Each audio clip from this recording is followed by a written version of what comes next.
Lately, it seems like there's been an increase in the number of police officers that are shooting and killing unarmed civilians. And of course, this gets people very upset about the excessive force that's being used in these incidents.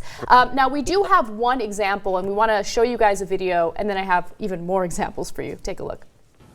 It was 2:30 Saturday morning when 24-year-old Jonathan Farrell swerved off the road in a single-car accident. He climbed out the rear window and knocked on the front door of this house looking for help. The startled homeowner thought it was a burglar and called 911. 911, hello? I need help. Police have altered the caller's voice to protect her identity. Is he still in the house? Did he leave yet? No, he's not in the house. He's in the front yard yelling. Oh, my God. 3 police officers responded.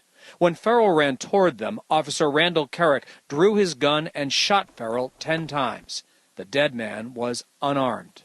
The Charlotte-Mecklenburg police charged Carrick with voluntary manslaughter and said he did not have a lawful right to discharge his weapon. Michael Green is his defense attorney. It will be found that Officer Carrick's actions were justified on the night in question. Farrell, a former collegiate football player, had no criminal record. Now, these cases aren't black and white. Obviously, there are many factors at play here. I mean, you hear the 911 call. The woman was obviously very frightened. So police kind of went into the situation already assuming that he was an armed robber. There were other instances, though. There was a man from Georgia by the name of Jack Lamar Robinson. He was a diabetic man who was shot and killed after his family called 911 for him. He had overdosed on his diabetes medicine.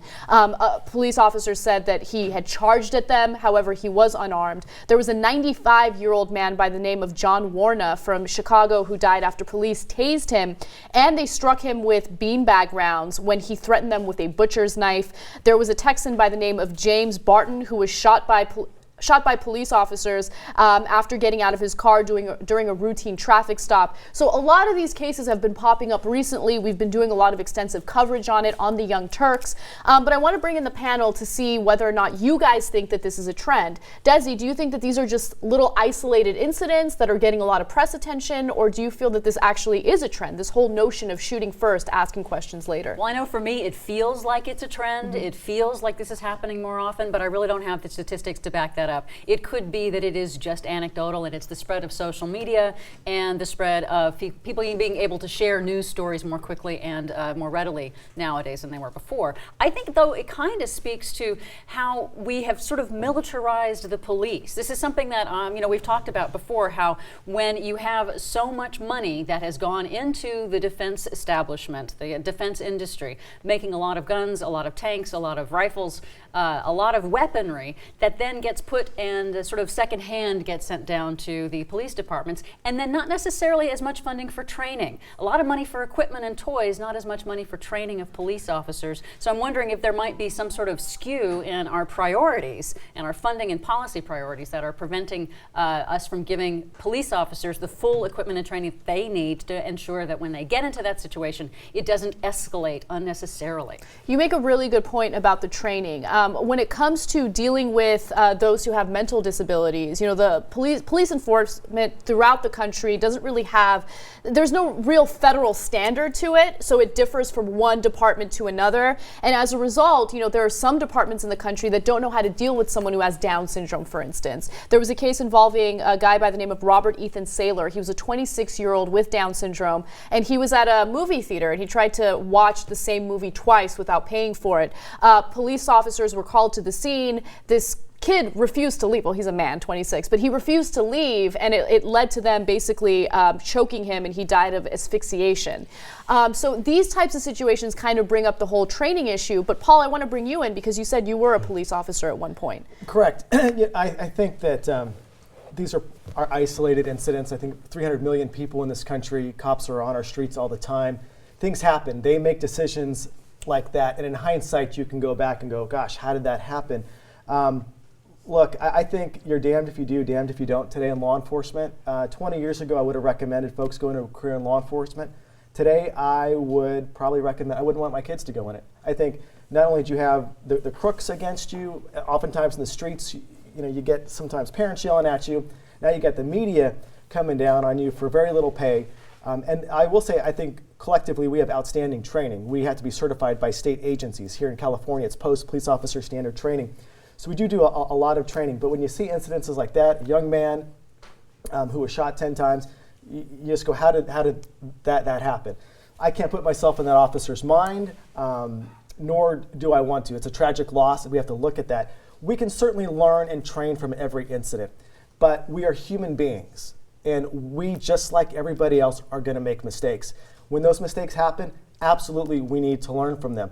My question would be, from that incident, how are we then going to train law enforcement? Certainly, they went to a 911 call with lights screaming to get there, a citizen calling for help.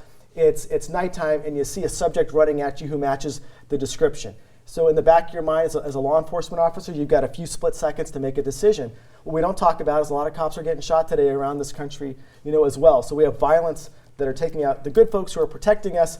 We should not, I think, allow isolated incidences to bastardize those that are getting paid, very few, to protect us all 24/7. Some of them are isolated, some of them are predictable. And let me just say that we don't really have good statistics historically on police brutality. We only recently started collecting them. But when we have, we see that they occur for about 3 incidents per 100 officers across the nation. So it's, argue is 3% high or low, I don't know. What I do know is that when they occur, they're fairly costly because they're legal battles and lawsuits that are settled, sometimes on the order of $3 to $5 million of city or state money that otherwise could have gone to other kinds of significant social programming to manage crime or to train police, so those are wasted resources. But there are also racialized incidents. There are also incidents in which predominantly the officers are non-black and the victims are either black or Latino.